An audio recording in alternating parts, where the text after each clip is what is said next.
Voilà, que la grâce et la paix vous soient données de la part de notre Seigneur Jésus-Christ.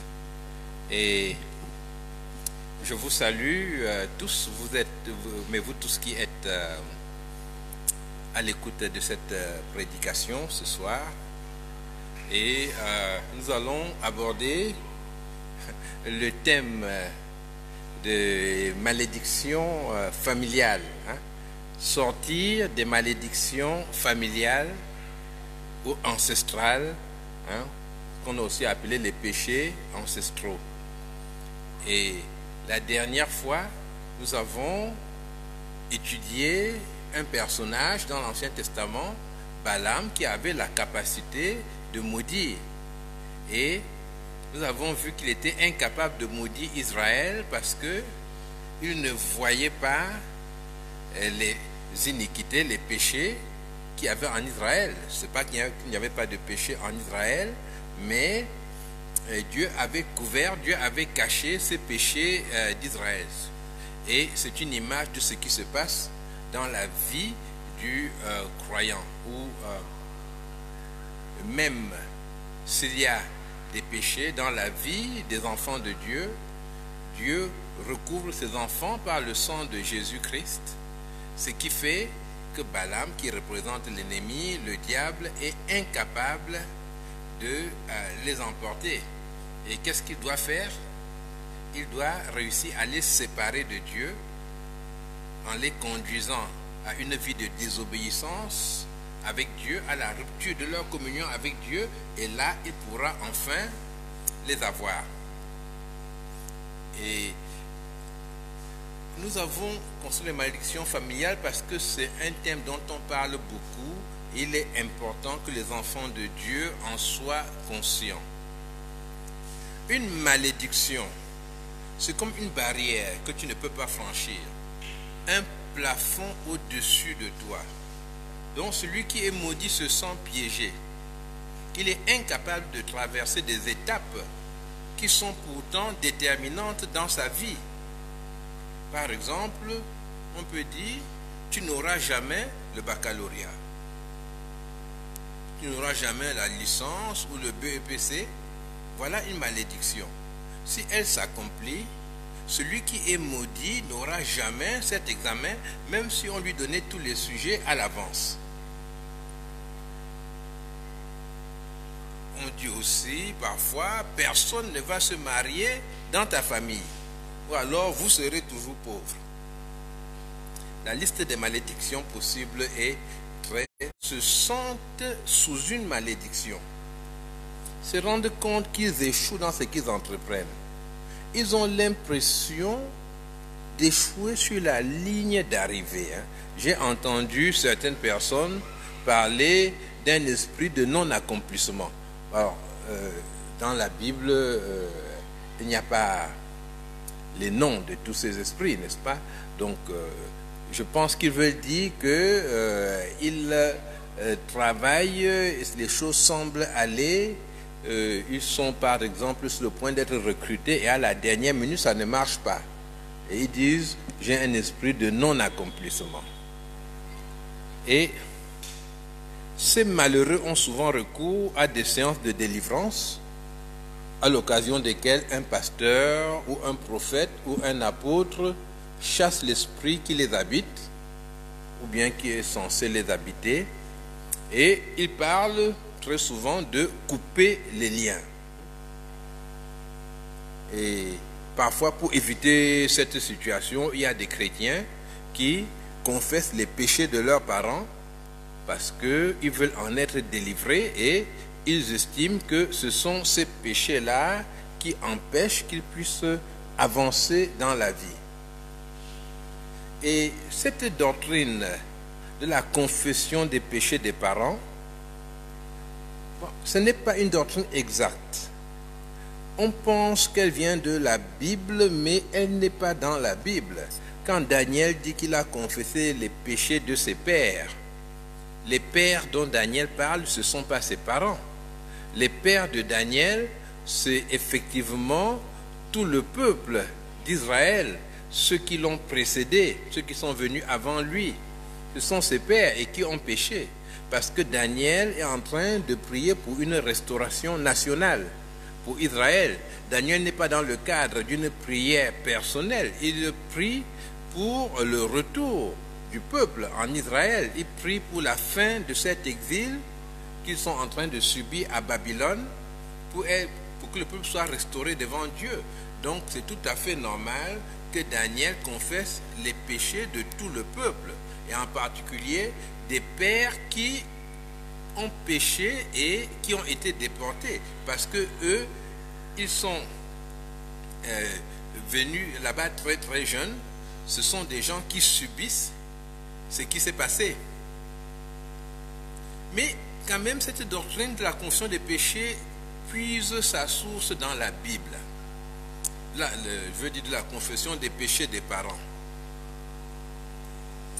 Les malédictions ancestrales, ce sont donc ces malédictions qui proviennent de ce que les ancêtres ont fait et qui se répercutent sur les enfants. Et dans la Bible, lorsque Dieu prépare Moïse pour une mission spéciale, pour aller présenter la loi, c'est-à-dire les 10 commandements à Israël, pour que Israël puisse marcher dans la sainteté, pour le conduire à la terre promise, Dieu se révèle à Moïse en lui donnant son nom, c'est-à-dire en lui donnant une connaissance plus profonde de sa personne et de son caractère. Et dans le livre de l'Exode, au chapitre 34 et au verset 6, je vais lire Exode 34, verset 6. Et l'Éternel passa devant lui et s'écria, l'Éternel, l'Éternel, Dieu miséricordieux et compatissant, lent à la colère, riche en bonté et en fidélité, qui conserve son amour jusqu'à 1000 générations, qui pardonne l'iniquité, la rébellion et le péché, mais qui ne tient point le coupable pour innocent, et qui punit l'iniquité des pères sur les enfants et sur les enfants des enfants, jusqu'à la 3e et à la 4e génération. Et donc c'est cette partie-là dans le nom de Dieu et qui apparaît dans les 10 commandements qui a conduit à la notion de malédictions ancestrales. Dieu qui punit le péché des pères sur les enfants et sur les enfants des enfants jusqu'à la 3e et à la 4e génération. Le texte que nous venons de lire, il parle des péchés qui sont punis, donc sur 3 générations, 3 ou 4. Et 3 ou 4 générations, cela signifie, par exemple, le grand-père, le père et les enfants. Voilà 3 générations. Et 4 générations, ce serait avec les petits-enfants. Donc, 3 générations aujourd'hui, n'est-ce pas, pour un enfant, ce serait son père, hein, et les grands-parents et les arrière-grands-parents. Et vous voyez que ces générations-là sont des générations qui vivent ensemble en général. C'est-à-dire que ce sont des générations contemporaines. Ce n'est pas, enfin, 4 générations, cela suppose, dans la plupart des cas, que ce sont des gens qui se voient encore, si on considère l'âge auquel les gens meurent. Donc, il n'y a pas seulement une interaction spirituelle entre ces générations contemporaines, mais il y a aussi une interaction sociale. Je veux dire que de même que nous participons aux réussites et aux gains des parents, c'est-à-dire quand un père gagne de l'argent, eh bien la famille en profite. S'il l'a gagné malhonnêtement ou honnêtement, la famille le partage. Hein. On lui demande pas en général comment tu as fait pour avoir cette voiture. Bien, comment cela se fait-il que nous mangeons mieux depuis un certain moment? Alors, de même que nous participons au réussite ou au gain des parents, de même leurs péchés et leurs manquements nous atteignent et peuvent conduire chez les enfants à ce qu'on peut appeler des liens Par exemple, sur le plan social, les enfants peuvent avoir des mariages forcés avec des personnes maléfiques.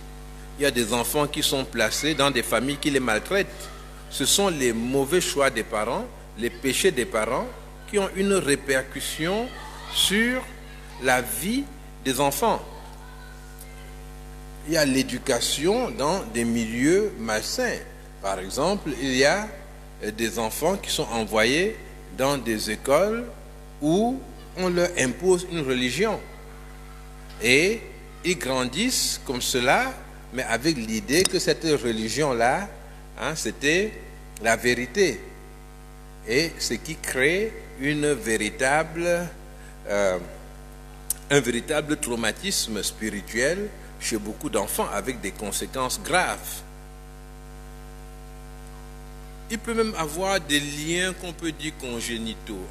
Il y a des personnes alcooliques qui ont des enfants avec des malformations.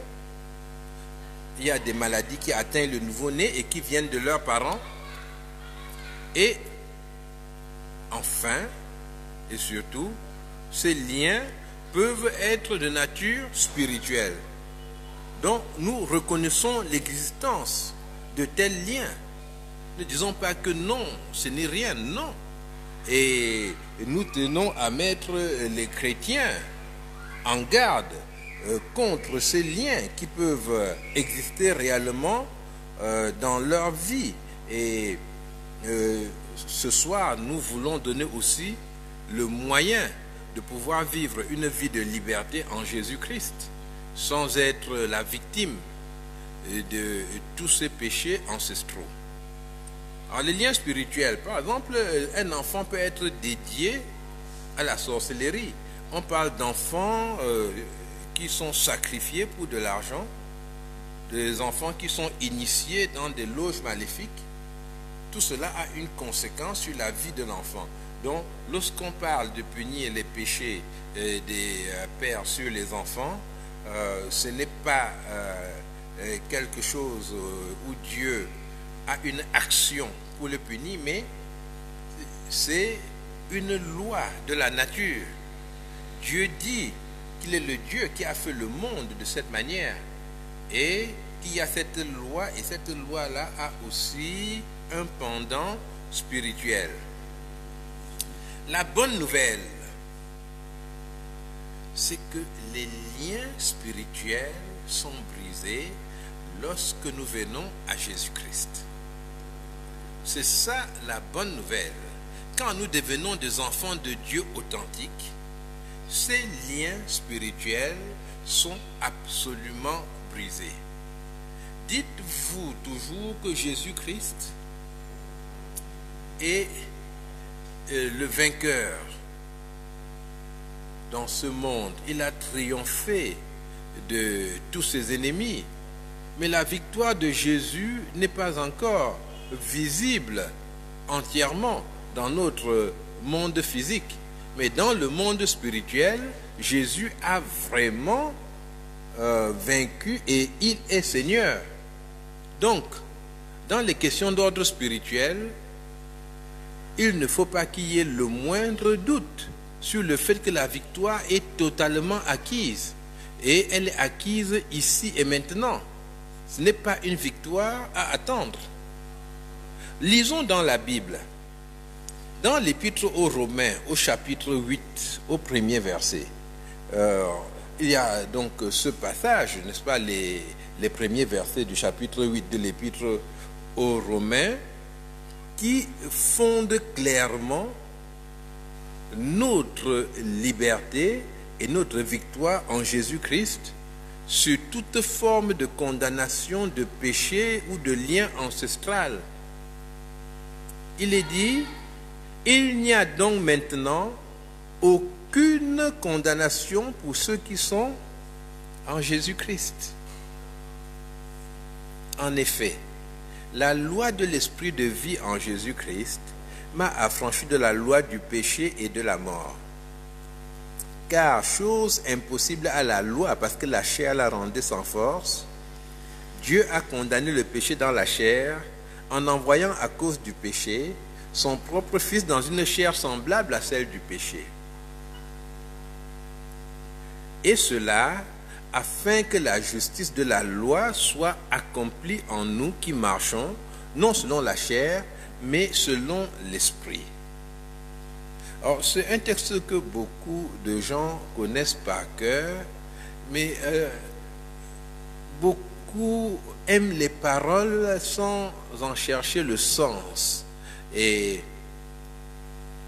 ce texte dit qu'il n'y a aucune condamnation pour ceux qui sont en Jésus-Christ, c'est-à-dire ceux qui appartiennent à Jésus. Les condamnations, d'où qu'elles viennent, toutes les malédictions trouvent leur fin en Jésus-Christ. Ce n'est pas ceux qui chantent le nom de Jésus-Christ, c'est ceux qui se sont repentis de leurs péchés, qui ont clairement accepté de se soumettre à Jésus, de marcher avec lui, et qui choisissent chaque jour de vivre dans la communion du Seigneur. Ce n'est pas des gens qui sont sans péché. Voilà, purs, totalement purs. Non. Mais ce sont des gens qui ont choisi d'être sans péché. Et ce sont des gens donc qui comptent sur le Seigneur et qui cherchent sa communion. Eh bien, ceux-là qui mènent une vie de piété, qui ont leur conscience et leur cœur totalement tournés vers le Seigneur et qui ont accepté de renoncer à eux-mêmes pour que Jésus soit le maître en eux, eh bien la Bible dit qu'il n'y a maintenant pour eux aucune condamnation. Que cela vienne des péchés ancestraux, que cela vienne des malédictions qu'ils ont eues ici ou là, que cela vienne même de liens dans lesquels ils sont entrés eux-mêmes avant de connaître Jésus-Christ, la Bible dit qu'il n'y a donc aucune condamnation. Cela n'empêche pas que l'on aille réparer les fautes qu'on a faites avant de connaître Jésus-Christ. Mais la Bible dit il n'y a pas de condamnation. Et maintenant, la suite de ce que l'apôtre Paul dit, en fait, c'est une démonstration. Et ces démonstrations sont parfois difficiles parce que il utilise un langage qui peut être, qu'on peut trouver un peu théologique, n'est-ce pas? Mais si on connaît bien la définition de quelques-uns des mots qu'il utilise, on arrive à comprendre ce que dit l'apôtre Paul. Et en fait, soyons certains, l'apôtre Paul a écrit pour être compris. Alors, qu'est-ce qu'il dit? Il dit, Jésus-Christ m'a délivré de la loi du péché et de la mort. La loi de l'esprit de vie en Jésus-Christ. C'est-à-dire l'esprit qui agit en Jésus, l'esprit de Jésus, c'est un esprit de vie. Et cet esprit de vie produit la vie de façon naturelle. Il dit, voilà, c'est une loi, c'est la loi de l'esprit, comme dans le péché, il y a la loi du péché et de la mort. Alors, il dit, cette loi-là m'a libéré la loi du péché et de la mort. C'est-à-dire, la loi du péché et de la mort, ce sont les 10 commandements, c'est la loi de l'Ancien Testament, parce que cette loi-là mettait en évidence le péché et promettait la mort aux pécheurs. Donc c'est une loi qui avait été donnée à Israël pour conduire, n'est-ce pas, au fil des siècles, le peuple a soupiré après le salut que Dieu donne et les préparer à recevoir Jésus-Christ. Et Dieu avait donné des symboles comme le sacrifice des animaux dans le temple qui montraient que les péchés étaient enlevés, étaient pris par Dieu lui-même, mais c'était encore des choses qui pour eux étaient des ombres, ils n'avaient pas toute la lumière là-dessus. Donc il dit, la loi de l'esprit de vie en Jésus-Christ m'a délivré de la loi qu'on a eue là dans les 10 commandements. j'en suis délivré. Donc, ça ne va pas m'atteindre. Tout simplement. Et maintenant, il ajoute au verset 3, Dieu a condamné le péché dans la chair, en envoyant à cause du péché son propre Fils dans une chair semblable à celle du péché. Il dit donc que Dieu a vaincu le péché en envoyant Jésus, son Fils, sur la terre dans un corps de chair. Jésus est venu vivre ici comme nous. Et le péché a tenté Jésus-Christ en vain et il a été vaincu. Donc l'incarnation de Jésus-Christ a été le moyen par Dieu pour vaincre le péché et établir notre liberté. Donc Jésus est venu et il a vaincu le péché, mais pas dans les lieux célestes, dans la chair même, en sorte que nous qui vivons dans la chair, que nous expérimentions à notre tour la victoire sur le péché. Pas une victoire que nous aurons gagnée, mais une délivrance qui vient de la victoire de Jésus-Christ, qui est notre grand champion. Et ça s'est passé dans la chair. Il l'a envoyé dans une chair semblable à la chair du péché. Donc il faut bien comprendre cela. Jésus-Christ a obtenu notre liberté et la capacité pour nous de vivre une vie sainte. C'est pour cela que l'apôtre Paul dit toujours dans cette épître aux Romains, le péché n'aura plus de pouvoir sur vous. C'est-à-dire, vous avez gagné, mais pas parce que vous avez beaucoup lutté, mais parce que vous vous êtes réfugié en Jésus-Christ, qui est vainqueur sur le péché et qui vous donne une vie nouvelle, qui vous donne une vie de victoire. Donc, le péché perd sa puissance sur les enfants de Dieu. Au verset 4, il dit, et cela afin que la justice de la loi soit accomplie en nous. La justice de la loi, c'est que la loi était censée rendre ceux qui l'accomplissent juste, mais personne ne pouvait être justifié par la loi parce que personne n'arrivait à accomplir entièrement la loi. Mais maintenant, cette justice que la loi donne est accomplie en nous parce que il y a notre grand frère, notre champion, qui a vaincu le péché dans la chair.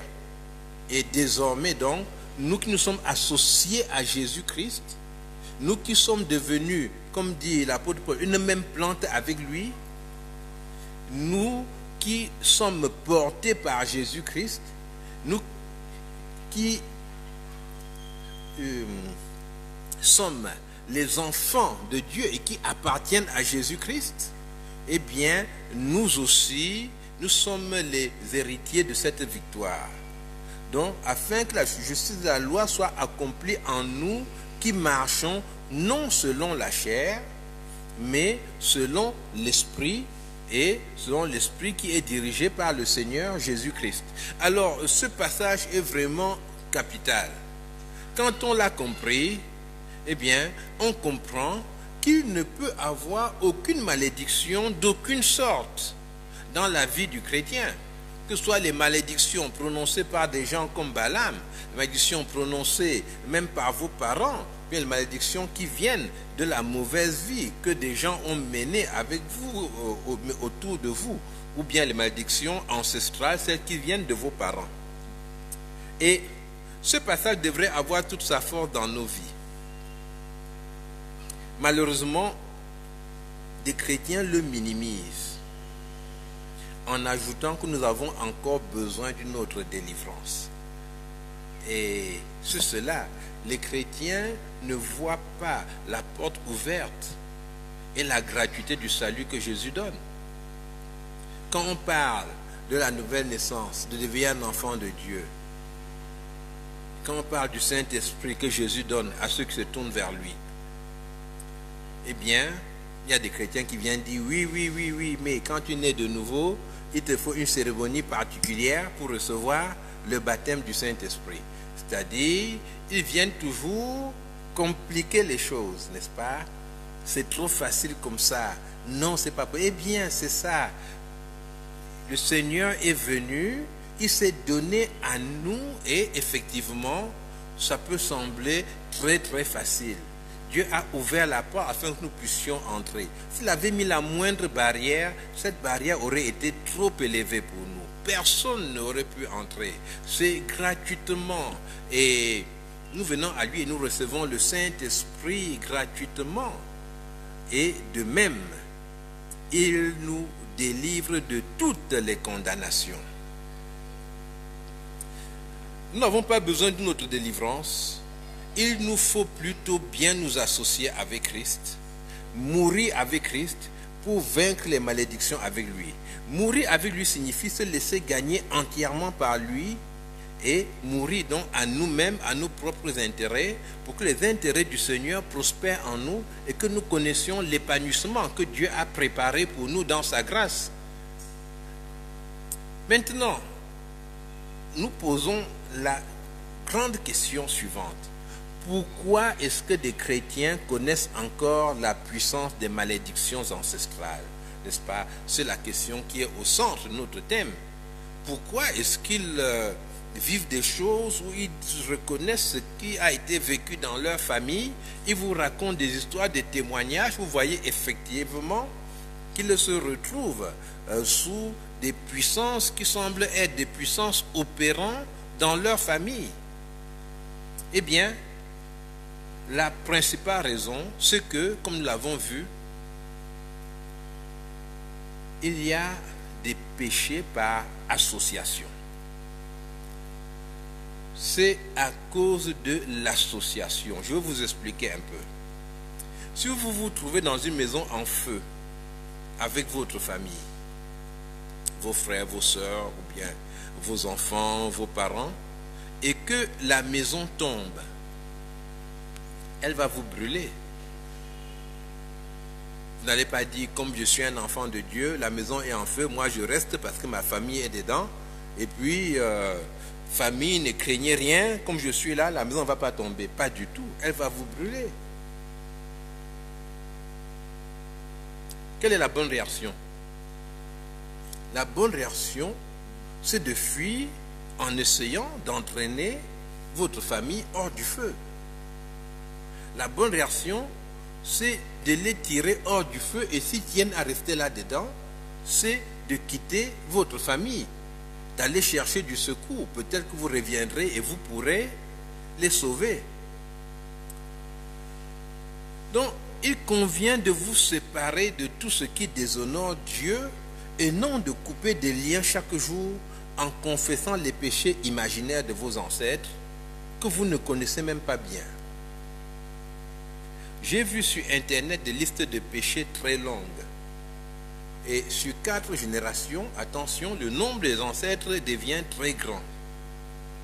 Il y en a en tout 14. Parce que vous avez 2 parents, ce qui fait 4 grands-parents et 8 arrière-grands-parents. Quand vous additionnez tout ça, cela vous donne 14 personnes pour qui il faut prier. Et vous devez connaître les péchés de tous ces gens-là. C'est un peu difficile, non? Et donc on invente, on les accuse de tout. Je me suis souvent demandé si mes enfants adhéraient à une telle doctrine et qu'ils étaient en train de prier, voilà, parce qu'ils veulent être délivrés des péchés que j'ai faits. Je me suis demandé qu'est-ce qu'ils vont raconter. Et il s'est fait qu'ils sont nés après que mon père soit mort. Donc, à mon père, ils vont alors coller des péchés terribles qu'il n'a peut-être jamais fait. Juste parce qu'on veut être délivré. Mais soi-même, mais c'est quelque chose qui est tourné vers soi. Et on salit totalement les autres. Et en général, ceux qui font cela, ils le font en public. La réputation de papa, de maman, on s'en fiche. On va le mettre tout sur le dos. Papa était un voleur, maman était une voleuse. Non. Je dis que le problème n'est pas de savoir quels sont les péchés de tes ancêtres et qui te retiennent lié. Mais le problème, c'est de savoir quelle est la porte ouverte à l'ennemi dans ta vie c'est de savoir qu'est-ce qui fait que les péchés de tes ancêtres aient un pouvoir sur toi, alors que le péché a été condamné dans la chair par Dieu en Jésus-Christ. Jésus a remporté pour moi une victoire, qui est une victoire réelle, qui s'est manifestée sur un plan historique, sur un plan spirituel, dans le ciel, sur la terre. Maintenant, voilà que cette victoire, dans ma vie, n'a aucun retentissement. Je vis comme si Jésus n'avait pas gagné pour moi. Alors, au lieu d'aller quelque part pour essayer de gérer moi-même, n'est-ce pas, et puis dire je vais sortir tous les péchés des ancêtres, mais je vais régler ça, il faut voir qu'est-ce qui se passe pour que le miracle de Dieu n'opère pas dans ma vie. Qu'est-ce qui arrête la loi de l'esprit de vie en moi? C'est comme si tout le monde prend un caillou, il le lance en l'air et puis le caillou retombe. Toi, tu prends le tien que tu lances en l'air, il ne tombe pas. Et puis, tu te dis, ah, mon caillou, qu'est-ce qu'il a, mon caillou, je ne comprends pas. Et puis, tu vas aller chercher des solutions, je ne sais pas où. Tu dois te demander, mais qu'est-ce qui fait que la loi de la gravité ne marche pas avec mon caillou? De quelle nature est-ce qu'il est? Mais la loi de l'esprit de vie en Jésus-Christ est vraiment une loi, c'est-à-dire quelque chose qui s'applique d'une façon immuable. La question, c'est donc sous quelle puissance étrangère est-ce que tu t'es placé? Ou bien sous quel joug étranger t'es-tu placé? Je prends un exemple. Il y a des gens qui rendent visite à des sorciers. Et bon, ils posent des questions, ça les fait rire, ils ont envie de connaître l'avenir, ils disent que c'est rien. Ils lisent les horoscopes et ils mettent une partie de leur cœur là-dedans. Et ils pensent que c'est sans conséquence. Par politesse, il peut arriver que nous participions à un culte non chrétien. Et puis, on va chanter à la gloire, peut-être, chanter les noms des saints, chanter les noms de personnes qui sont mortes, et le faire parce que on veut plaire, on ne veut pas être en marge de la société. Eh bien, la participation à des rites suspects, l'imposition des mains par de prétendus prophètes, parce que certains chrétiens sont spécialistes pour recevoir les impositions des mains. Ils aiment qu'on leur impose les mains. Partout où on impose les mains. Et leurs voisins leur imposent les mains. Parfois, il y a le voisin de droite, de gauche, et même celui de derrière, ils sont en train de lui imposer les mains pendant la réunion. Mais qu'est-ce qu'il poursuit? Est-ce que ce sont des gestes anodins? La Bible n'a-t-elle pas donné un cadre pour tout cela? Eh bien, toutes ces choses peuvent te placer sous un joug étranger. Même la Sainte Seine des non-croyants, c'est-à-dire une Sainte Seine où vous savez que celui qui officie lui-même n'est pas un chrétien, ce n'est pas un enfant de Dieu, mais il a mis une belle robe et puis ça vous donne envie de prier, vous croyez au ciel, mais vous savez bien que ce n'est pas un enfant de Dieu. Vous êtes emporté par vos émotions, mais ça c'est un repas blasphématoire. Tout ce qui est fait comme compromis pour plaire, pour gagner, eh bien, ces choses-là vont vous placer sous des jougs étrangers, sous des puissances étrangères. Il faut donc choisir le chemin de la victoire. Si vous estimez, ou bien sûr au fond de votre cœur, vous sentez qu'il y a bien des choses qui ne vont pas, et vous voyez bien qu'il y a des péchés qui arrivent à vous dominer. Vous avez récité tous les versets que vous connaissez, mais c'est toujours là devant vous et vous finissez par le faire. Eh bien, ça, ce n'est pas une vie normale. Il y a un problème. Et pour sortir de ces liens, il faut identifier la source réelle. Vous connaissez la source réelle. Par exemple, je vais au village avec ma famille. Et là-bas au village, il y a un sacrifice traditionnel. Et j'ai peur de mon père. Et je participe quand même. Bon. On va dire que le lien vient de la participation. Mais la source réelle du problème, c'est quoi? La source réelle du problème, c'est que j'ai plus peur de mon père que je n'ai peur de Dieu. Et il faut que je sois délivré de cette peur de mon père, parce que celui qui a peur de son père dans ces conditions-là, il ne pourra pas travailler pour le salut de son père. Simplement, son père va se perdre et lui, il va continuer à vivre les conséquences des péchés de son père parce qu'il ne s'en est jamais désolidarisé. Le roi Salomon, par exemple, à la fin de sa vie, est parti dans des temples d'idoles et a servi des dieux étrangers. Pourquoi il a fait ça? Parce qu'il était amoureux de femmes de cette religion-là. Donc, le roi a eu des liens avec les divinités étrangères. Et quelle était la source réelle de son problème? Il était esclave de son sentiment amoureux. Et si on chasse une femme païenne, on peut en trouver une autre. Le problème pour le roi Salomon, c'était son sentiment amoureux qu'il devait mettre de côté et s'identifier à Dieu qui lui avait donné la royauté et non pas peut-être à son père, n'est-ce pas, qui avait plusieurs femmes, et puis il se dit, je vais être un roi encore plus grand et je vais avoir un nombre de femmes énorme en sorte qu'on parle de moi partout. Donc je vous invite à vous séparer des péchés familiaux et de la gloire et des bénéfices qui peuvent en découler.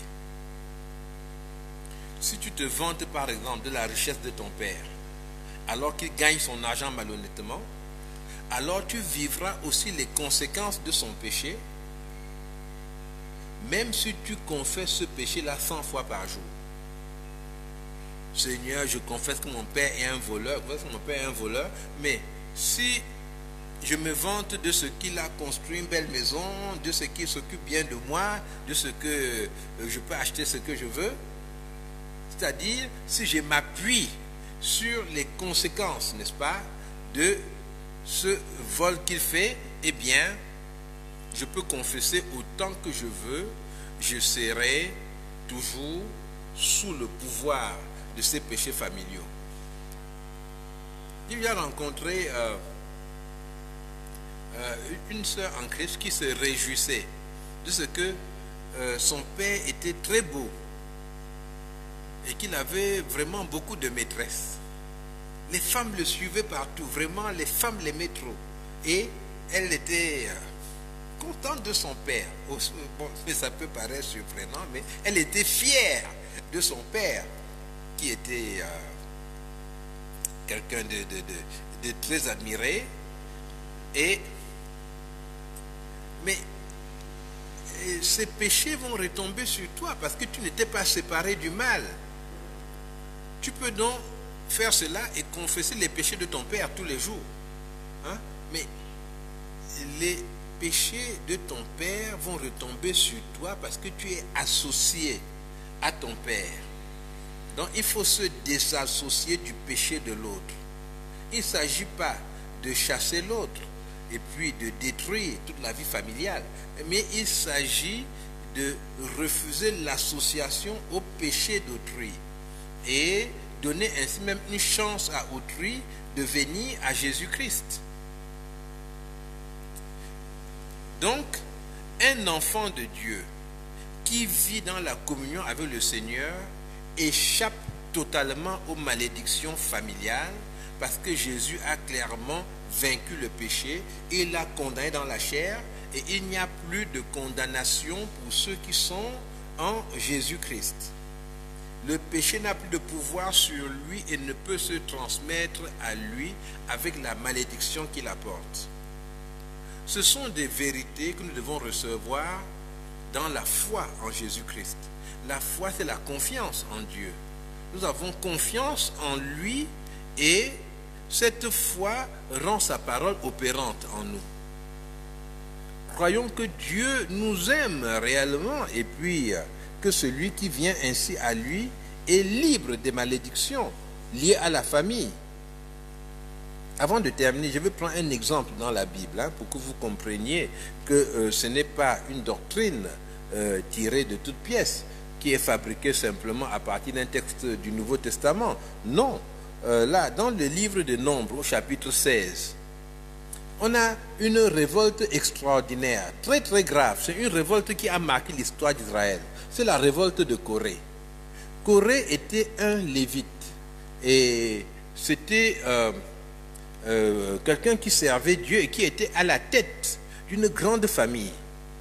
Et il ne comprenait pas pourquoi c'était Moïse qui prenait toutes les décisions. Alors Corée s'est mis avec Dathan et Abiram, qui étaient des hommes du peuple, mais aussi qui étaient des chefs dans leur tribu. Et ils ont dit, on veut se révolter. Ils ont pris aussi leurs prêtres avec des brasiers pour offrir des sacrifices à Dieu. Et le peuple était du côté de ces gens-là. Parce qu'ils disaient, Moïse nous a amenés au désert, tu nous as fait du mal, on vivait bien. Et Dieu est intervenu. Moïse demande au verset 26 à tout le monde de s'éloigner de la maison, de la tente. Là, on est dans le désert. Il dit à l'assemblée, éloignez-vous des tentes de ces méchants hommes et ne touchez à rien de ce qui leur appartient, de peur que vous ne périssiez en même temps qu'ils seront punis pour tous leurs péchés. C'est ce que Moïse demande. Mais eux, ils sont toujours là. Parce qu'ils sont sous un esprit de séduction. Ils se disent que non, ce qu'ils disent est valable devant Dieu.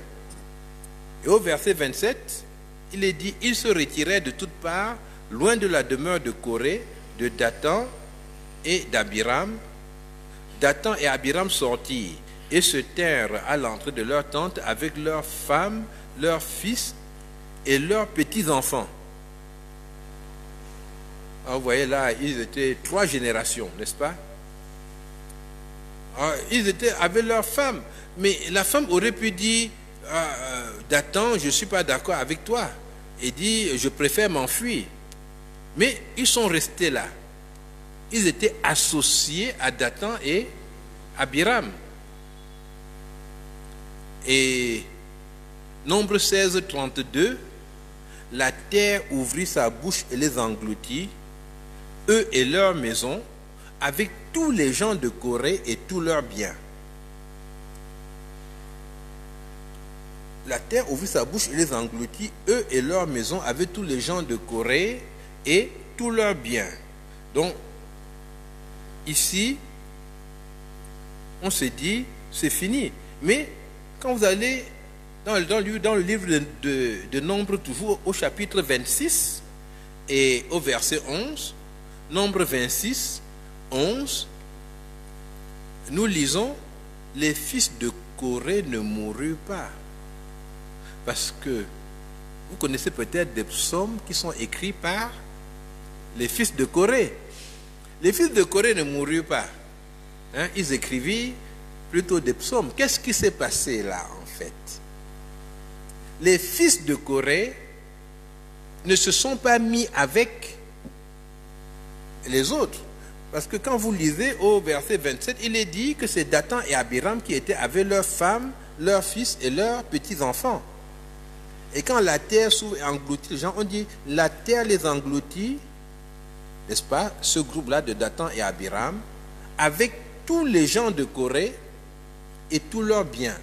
On dit tous les gens de Corée, c'est-à-dire les gens qui soutenaient Corée et qui étaient restés avec Corée devant la maison de Corée.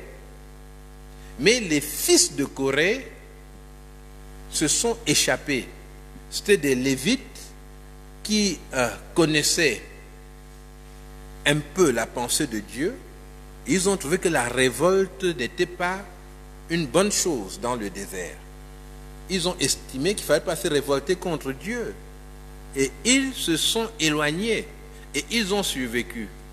Donc, nous voyons ici que les péchés de Corée, n'est-ce pas, n'ont pas eu de conséquences sur les fils de Corée qui sont restés des serviteurs de Dieu. Et j'ai pris cela pour que nous comprenions bien que le Seigneur a la capacité de nous délivrer de tous ces péchés ancestraux. Le Seigneur dit qu'il a envoyé Jésus-Christ, il le dit par l'apôtre Paul, pour qu'il soit le vainqueur du péché. Jésus est venu vaincre le péché dans la chair. Et sa victoire sur le péché dans la chair nous donne à nous aussi une victoire sur le péché. Le péché est condamné.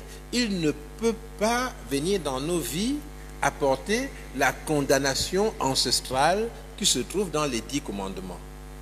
Parce que nous sommes avec Christ, nous sommes morts au péché, nous sommes vivants en Jésus-Christ. Donc le péché ne peut pas se transmettre à nous. Finalement, être en communion avec Dieu, c'est choisir de se soumettre totalement à lui en lui faisant clairement confiance. Mener une vie de contact avec Dieu par la prière, la méditation, l'obéissance à sa parole et en se repentant de tout ce qui déplaît au Seigneur. C'est ça, marcher avec Dieu. Laisser le Seigneur nous tenir la main.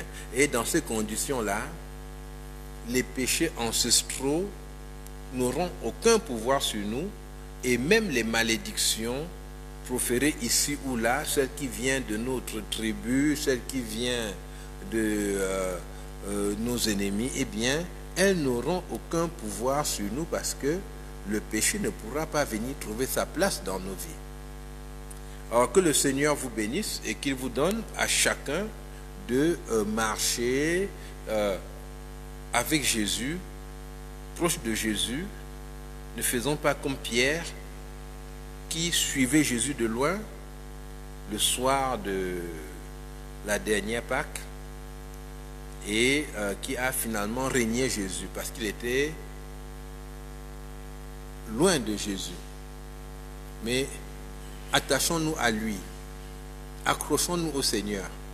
Il est le grand vainqueur et il vous conduira chacun à tout l'épanouissement qu'il a préparé pour vous par son Saint-Esprit. Parce qu'il y a beaucoup de choses que Dieu veut que vous expérimentiez en lui, que vous ne connaissez pas encore, mais qu'il a préparé pour nous dans sa bonté et dans sa grâce. Que le Seigneur vous bénisse. Amen. Je voudrais savoir s'il y a des questions sur ce thème des péchés ancestraux et au cas où il n'y en a pas,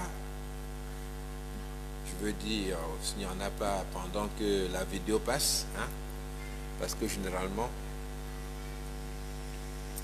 ensuite entre nous il y a beaucoup de questions, n'est-ce pas? Donc je vais prier pour conclure cette prédication. Père, que ton nom soit béni, que ton nom soit loué. Tu es le Dieu qui nous tient dans sa bonne main. Tu es le Dieu qui nous attire à lui. Merci Seigneur de nous avoir mis dans ton cœur. Tu dis qu'il n'y a plus aucune condamnation pour nous. Tu nous accordes la liberté pour marcher avec toi vivre pour toi, vivre devant ta face. Seigneur, c'est beau de te connaître. C'est une chose merveilleuse d'être dans ta main, d'être conduit par toi au quotidien. Que ton nom soit béni. Veuille révéler à chacun d'une façon claire cette liberté que nous avons en Jésus-Christ. Veuille révéler à chacun d'une façon claire cette vie abondante que nous avons en Jésus-Christ. Et manifeste-toi en nous, Seigneur Jésus, afin que nous soyons de bons témoins de toutes ces capacités immenses que tu nous donnes. Je te prie, Père, au nom du Seigneur Jésus-Christ. Amen.